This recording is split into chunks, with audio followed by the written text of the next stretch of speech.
आज का वीडियो संविधान के ऊपर बनाएंगे। तो संविधान से स्टार्ट करते हैं, इसमें देखते हैं। तो सबसे पहले प्रस्तावना। संविधान में जो हमारा संविधान है उसमें प्रस्तावना ही मेन है। प्रस्तावना को संविधान का दिल कहते हैं, संविधान की आत्मा कहते हैं। संविधान का दिल कहलाता है और प्रस्तावना को ही संविधान की आत्मा भी कहते हैं। संविधान का दिल, संविधान की आत्मा, प्रस्तावना को कहते हैं। प्रस्तावना जो है ये हमारे पूरे संविधान की जड़ है।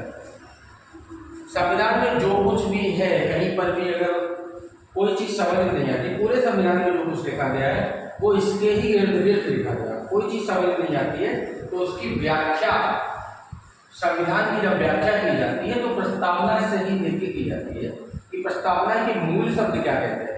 उसी के आधार पे जो हमारी अनुसूचियाँ बनाई गई हैं, जो अनुच्छेद बनाए गए हैं, जो शुरुआत में 8 अनुसूचियाँ बनाई गई थी, बाद में ये जो अनुसूचियाँ बल्कि 12 कर दी गई, और जो अनुच्छेद 395 बनाए गए थे, जो 450 प्लस अनुच्छेद बन चुके हैं, इन सबकी जड़ में जो है वो संविधान की प्रस्तावना है। भारतीय संविधान विश्व का सबसे बड़ा लिखित संविधान है। देखते हैं प्रस्तावना में क्या क्या लिखा है और उसका फुल व्याख्या करते हैं। इसकी व्याख्या बहुत बड़ी चीज है। व्याख्या अगर आपको सही से समझ में आ जाती है तो लगभग ये समझिए कि आपको पूरा संविधान समझ में आ जाएगा। हमारे देश का संविधान किस तरह के कार्य करता है, संविधान में क्या क्या होना चाहिए, क्या क्या कार्य सही है, क्या क्या कार्य गलत है, नागरिकों को क्या क्या कर्तव्य मिले हुए हैं, नागरिकों की क्या क्या अधिकार है, वो सब कुछ आप इसी में देखेंगे। इस प्रस्तावना में सब कुछ क्लियर है। हम बात करते हैं, सबसे पहले जो पॉइंट यहाँ पे है कि हम भारत के लोग, हम मतलब हम सभी जो भारत के लोग हैं, भारत में रहने वाले लोग। अब भारत के लोग कौन कौन हो सकते हैं? तो भारत की जो नागरिकता है वो 5 प्रकार से नागरिकता प्राप्त होती है।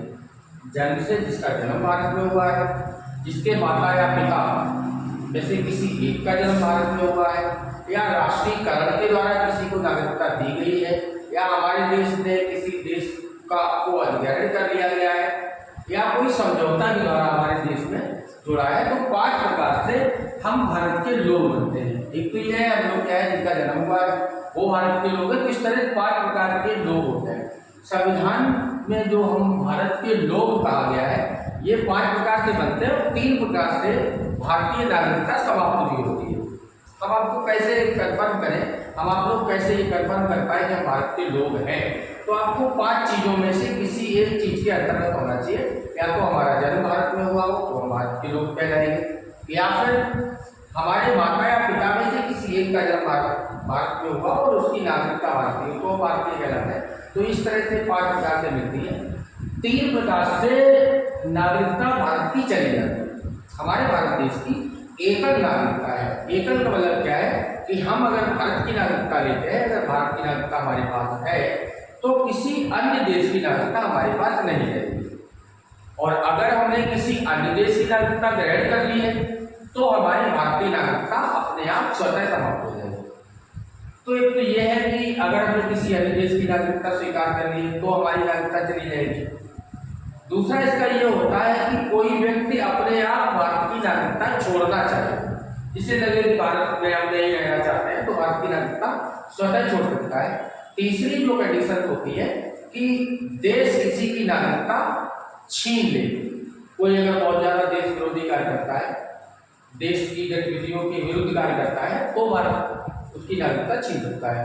तो 3 प्रकार से नागरिकता चली जाती है। तो ये हम भारत के लोग, मतलब वो सभी लोग जो भारतीय हैं, जिनकी नागरिकता अभी तक है, वे सभी भारत के लोग कह रहे हैं। भारत को एक संपूर्ण प्रभुत्व संपन्न, ये मुख्य पॉइंट है। भारत को एक संपूर्ण प्रभुत्व संपूर्ण का मतलब पूरी तरह से प्रभुत्व संपन्न। प्रभुत्व का मतलब ये होता है कि हमारे ऊपर किसी और देश का प्रभुत्व नहीं है, हमारे देश के ऊपर कोई और देश अब शासन नहीं कर रहा है। तो ये हम प्रभुत्व संपन्न हो जाते हैं, तो संपूर्ण प्रभुत्व संपन्न हो गए।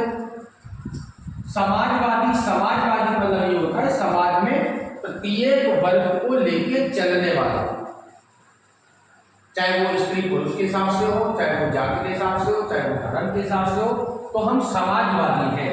समाजवादी का मतलब क्या है कि हम सबको बराबर अवसर देते हैं, सभी हमारे लिए बराबर होते हैं, समाजवादी है। साथ में भारत क्या है, पंचनिरपेक्ष है।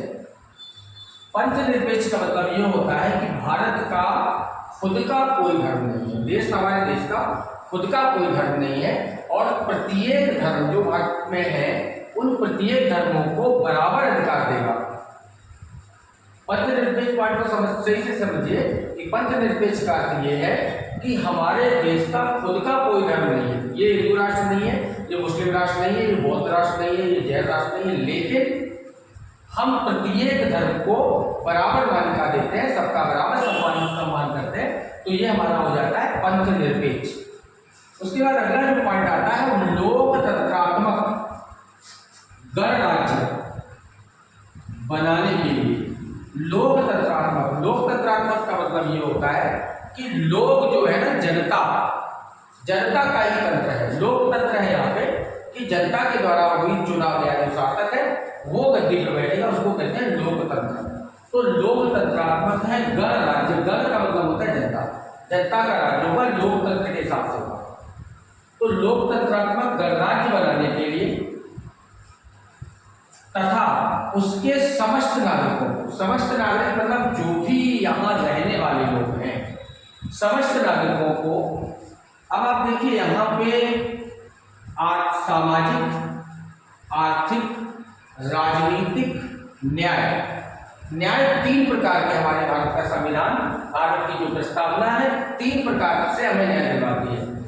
एक तो क्या, सामाजिक न्याय सबसे करेंगे, मतलब सामाजिक न्याय का मतलब ये होता है कि किसी के साथ ऊंच नीच का भेदभाव नहीं करेंगे, सामाजिक के हिसाब से सबके साथ बराबर न्याय होगा, सामाजिक के हिसाब से जो भी कोई कार्य करना चाहता है वो कर सकता है। दूसरा क्या, आर्थिक न्याय, पैसे के हिसाब से भी किसी के साथ आप भेदभाव नहीं करेंगे, अमीर गरीब के साथ कोई संविधान भेदभाव नहीं करेगा।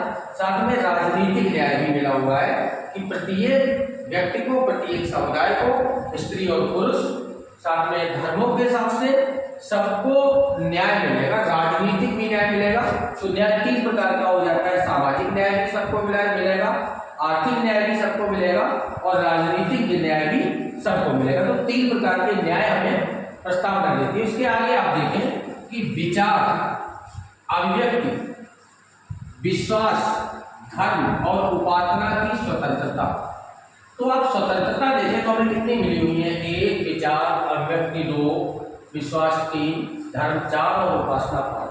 हमें 5 प्रकार की स्वतंत्रताएं मिली हुई है, किसके द्वारा, संविधान की प्रस्तावना के द्वारा। इसको थोड़ा सा अगर हम डिटेल में समझें तो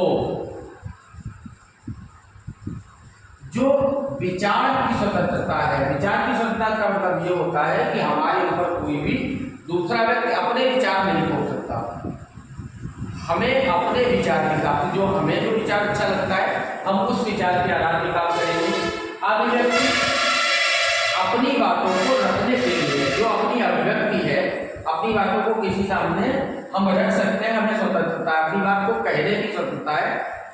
इसी अभिव्यक्ति की स्वतंत्रता के ऊपर ही अखबार, पेपर वगैरह जो चलते हैं उसमें क्या है कि ये कवि वगैरह की घोषणाएं होती हैं, ये सब या कोई भाषण देता है, ये अभिव्यक्ति की स्वतंत्रता होती है कि वो अपने विचारों को रख रहा है, सवाल करते हैं, तो अभिव्यक्ति है। साथ में विश्वास, किसी चीज में हमारा विश्वास है या नहीं है ये हमारे ऊपर डिपेंड करता है, कोई अपना विश्वास हमारे ऊपर नहीं हो सकता, तो विश्वास की भी स्वतंत्रता है। साथ में धर्म की स्वतंत्रता है, मतलब कोई भी धर्म मान सकते हैं, जन्म से आप किसी धर्म के हैं तो उस धर्म के हिसाब से रह सकते हैं, या फिर अगर आपको लगता है कि ये धर्म नहीं सही है, हिंदू मुसलमान बन जाता है, मुस्लिम हिंदू बन जाता है, किसी भी हिसाब से आप कोई भी धर्म ग्रहण कर सकते हैं, जो भी आपको धर्म अच्छा लगता है। तो ये हमें संविधान देता है धर्म की। और उपासना की स्वतंत्रता, उपासना मतलब पूजा पद्धति, पूजा पद्धति की भी हमें स्वतंत्रता मिली है कि हम किस प्रकार से पूजा करते हैं। अगर हमें हाथ जोड़ के पूजा करना अच्छा लगता है तो हम हाथ जोड़ के पूजा करें, किसी को व्रत करना अच्छा लगता है तो उस तरह की चीजें कर सकते हैं, कोई मूर्ति पूजक है, कोई बिना मूर्ति पूजक है, तो अलग अलग तरह की उपासना पद्धति है, किसी भी प्रकार से पूजा कर सकते हैं। कोई हमें रोक नहीं सकता, क्योंकि ये हमें स्वतंत्रता मिली। तो आप देखिए स्वतंत्रता क्या है, विचार की, अभिव्यक्ति की, विश्वास करने की, धर्म की और उपासना की स्वतंत्रता, 5 प्रकार की स्वतंत्रता मिली।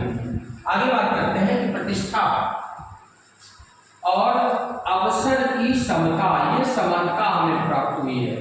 प्रतिष्ठा मतलब मान मर्यादा की जो हमें मिली है वो समता है, सबके बराबर ही हमारी प्रतिष्ठा है।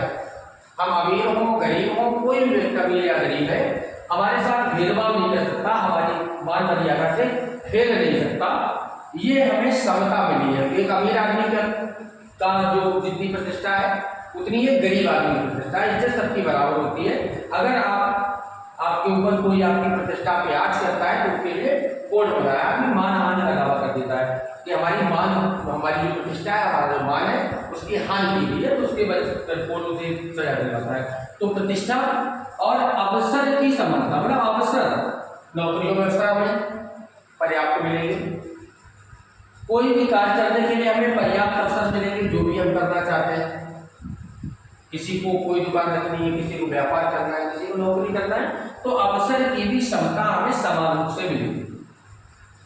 तो ये समताएं हो जाती हैं। अनुच्छेद 14 ये है और समता की बात करता है, जिसके अनुच्छेद 14 के हिसाब से सबको बराबर समताएं देनी है। तो समता प्राप्त करने के लिए तथा उन सब में, प्रत्येक व्यक्ति में, उन सब में व्यक्ति की गरिमा, व्यक्ति की जो इज्जत है, मान मर्यादा है, गरिमा और राष्ट्र की एकता और अखंडता, ये खास चीज है। आप ये समझिए, देश की एकता के बारे में हम बात करेंगे कि जिससे हमारा देश एक रहे।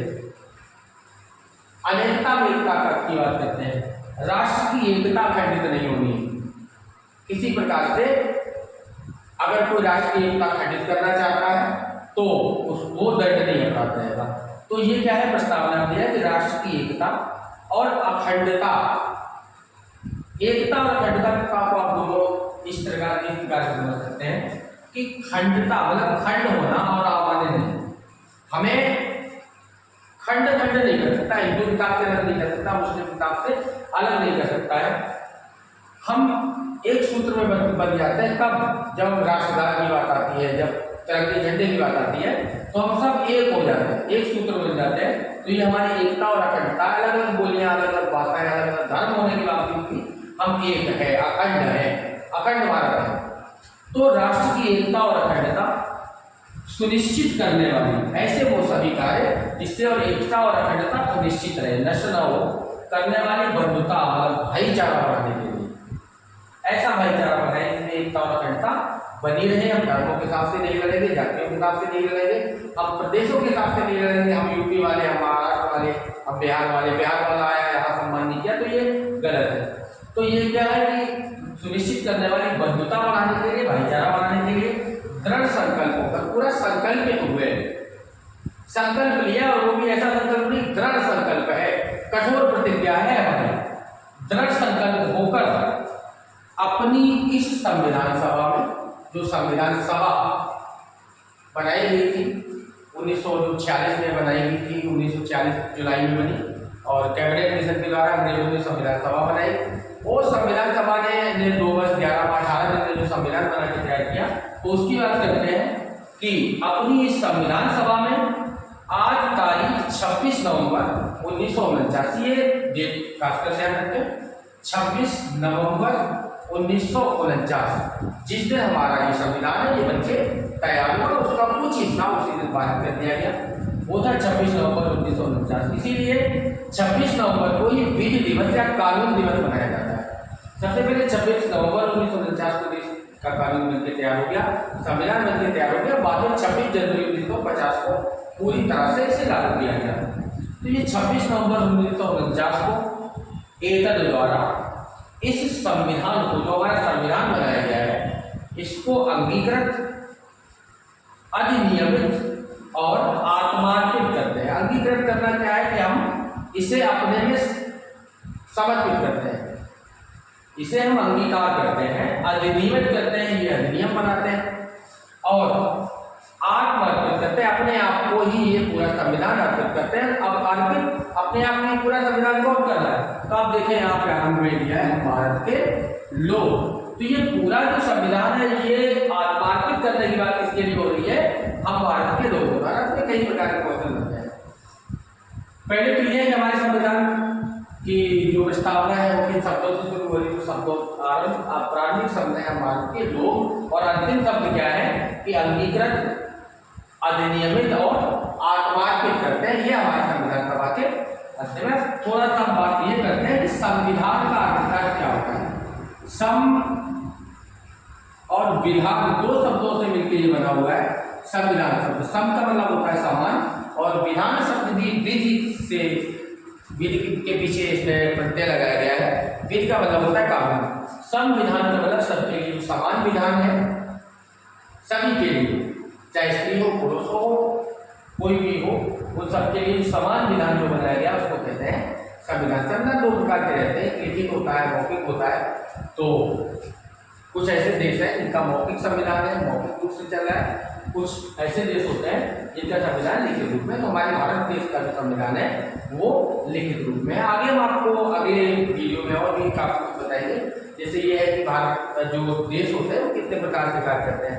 राजतंत्र होता है, तानाशाही होती है, और हमारा ये लोकतंत्र होता है। तीनों में क्या क्या फर्क है इसके बारे में वीडियो आपका नेक्स्ट रहेगा। तो सबसे पहली तो चीज़ ये कि हमें संविधान समझना कि संविधान की अगर प्रस्तावना को हमने सही से समझ लिया, क्योंकि आगे अगर हम देखें तो पूरे का पूरा संविधान हमें इसी से मिलना है, पूरा संविधान। जैसे अगर हम भारत के लोग की जब हम बात करें तो हमें प्रारंभिक जो अनुच्छेद है वो सबसे पहले तो हमें भारत के बारे में मिलेगा, हमारा देश क्या है। पहली अनुसूची हमारे देश के बारे में बनाएगी कि हमारे भारत देश का नाम भारत होगा, इसके ये राष्ट्र मतलब राज्य होंगे, कहाँ से कहाँ तक रहेगा, ये इतने राज्य हैं, इतने शासित प्रदेश है। तो ये सब आपको पहली अनुसूची मिल जाता है। उसके बाद दूसरी अनुसूची बनाएगी, तीसरी, चौथी, पाँचवीं, छठी, सातवीं और आठवीं अनुसूची तक बनाएगी। उसके बाद में जो चार अनुसूचियाँ जोड़ेंगी, 9वीं, 10वीं, 11वीं, 12वीं, उनका सबका भी आपको वर्णन इसी में मिलेगा। अगर हम अनुसूचियों को क्लियर करेंगे तो आप देखेंगे इन्हीं में से है, एक एक चीज को समझाने के लिए एक कई अनुच्छेद बनाए गए, एक एक चीज को समझाने के लिए 15 पेज के लिए कई अलग अनुच्छेद बना देंगे, कई अलग अनुसूची बना देंगी। तो ये पूरा जो रहेगा वो आगे के वीडियो में रहेगा। तो ठीक है, आज के लिए इतना ही। गुड नाइट, और सभी लोग तैयार हैं।